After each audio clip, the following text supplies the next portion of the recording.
Hi, I'm going to work through a whiteboard problem from chapter 4. This is example 4.4 in night, at least of edition 3, so it might be a little different in our current edition. Okay, so the problem is we have a stuntman drives a car off a 10-meter high cliff with a speed of 20 meters per second. How far does the car land from the cliff? And we're going to follow this nice problem-solving strategy because it actually is going to help us solve the problem. So, all right, so let's first draw our picture. Okay, so we have a cliff. And that's the bottom. We have our car going off the top. Okay, with some horizontal velocity of 20 meters per second. And I know that this cliff is 10 meters high. Okay. And if we think about how the car is going to move, we can make a little motion diagram here. It's going to have a parabolic path down to the ground. And we want to find this distance, x final. Okay, so when we do these two-dimensional problems, whether it's projectile or another type of 2D problem, we want to organize everything that we're given into the x and y direction separately. And so I like to make these boxes, and I recommend that you do that as well to keep everything straight. So first, let's think about all the things we could know or need to know about the x direction. So we have our initial x, our final x position, our initial x velocity, and our x acceleration. Okay, so we make a little box here. And we'll fill in what we know in a sec, and we'll make the same thing for y initial, y final, v0y, and ay. Make a nice little box. Okay. All right, now we're talking about x and y. So whenever we do these type of vector problems, we need to define the origin. So the origin is going to be, I'm going to put it right down here at the base of the cliff. The origin can be anywhere as long as you're defining all your quantities consistent with that, then you're in good shape. Okay, so I'm saying this is my origin down here, my positive x is to the right and positive y is up. So it's a pretty standard coordinate system. Okay, so now let's see what we can fill in of what we're given. So in this coordinate system, as the car is leaving the cliff, its x position is going to be 0. Its x final, we don't know. That's what we're going to try and find. Its initial x velocity is 20 meters per second. And the acceleration in the x direction is 0. It's just going to be accelerating due to gravity, which will be directed toward the surface of the Earth, like that, right? So our acceleration in the x direction is 0. Okay, y initial we know is 10 meters. Y final, we're talking about when the car actually lands down on the ground, so y final will be 0. When we get this case where something's launching off a horizontal surface, right, if it's just going horizontally, all that velocity is in the x direction, my initial y direct velocity is 0. And then my acceleration is going to be downward, so that gives me the negative sign, because I'm saying this direction is positive, right? So gravity is pointing in the negative direction, negative 9.8 meters per second squared. Sorry, ran out of my box a little bit. Oops. Like that. Okay. And then we need to find x final. Okay.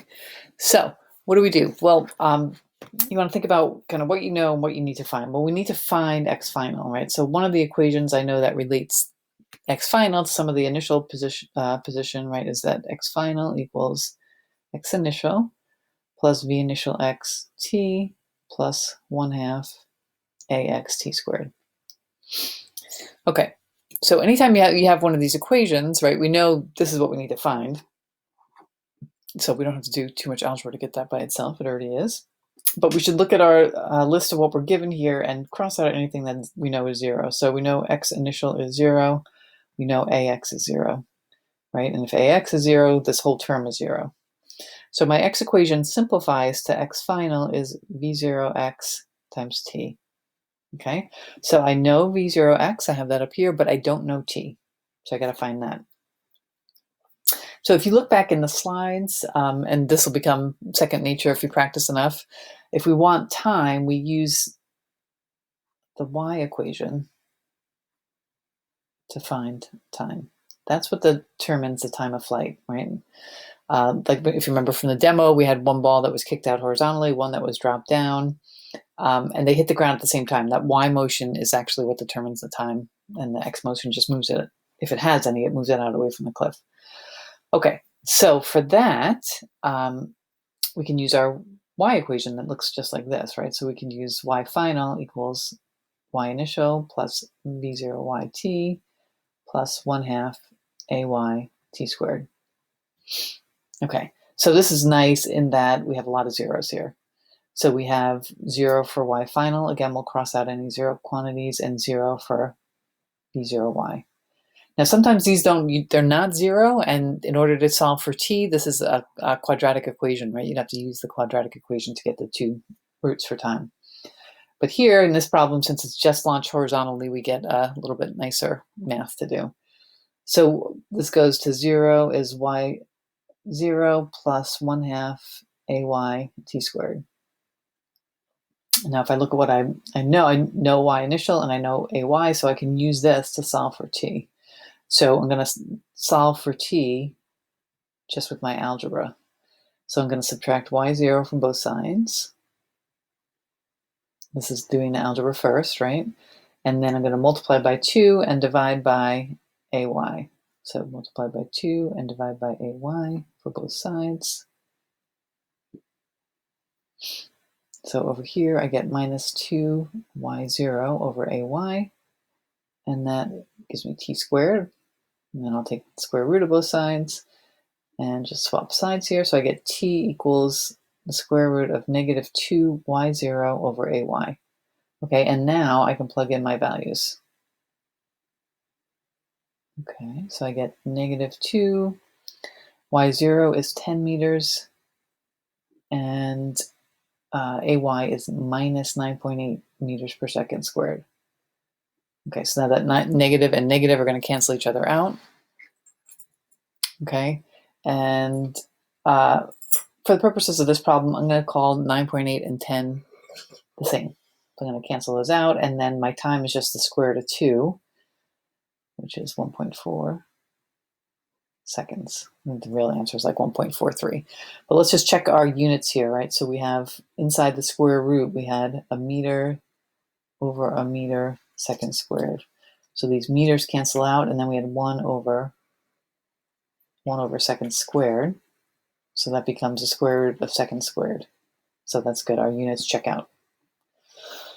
Okay, so now that we have t, we can go back to our x equation. Bring that down here, and we have x final, and we can plug in now. V0 is 20 meters per second, 1.4 seconds.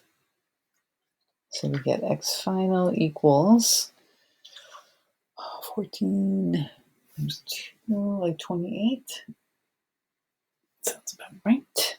28 meters. Again, our units, we have meters divided by seconds times seconds. And there we go.